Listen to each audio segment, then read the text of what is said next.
This is the OBD2 scanner I've been using for over a year. As a matter of fact, my job with Lemon Squad requires me to have one so I could plug it into cars and I could take certain screenshots of engine codes and all kinds of certain parameters. And I originally bought this on Amazon and it was like $30. So this could do everything you need to do to get started. This is gonna tell you if you have a code, and it's gonna tell you what kind of code you have, and it's also going to let you know if there's any stored codes, and it's also going to let you delete codes.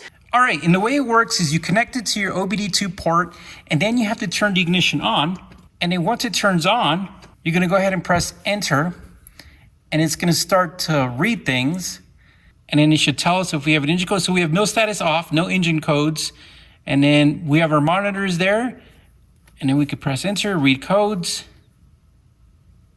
stored codes, no stored codes, we exit back, pinning codes, and no pinning codes. And this was very helpful for me to diagnose on this particular car a misfire, because it told me what misfire I had and also what bank. So this little thing is really good. Now, doing anything in depth is gonna be out of the question.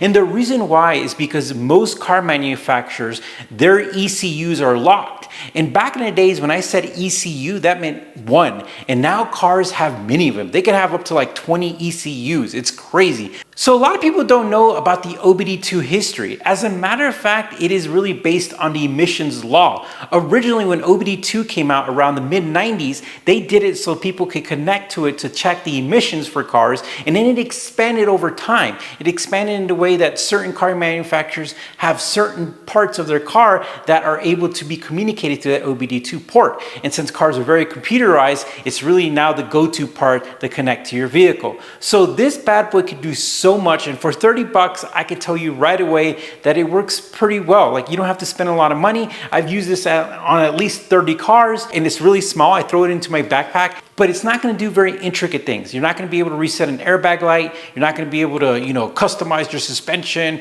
or reset certain service lights or oil lights on fancy cars.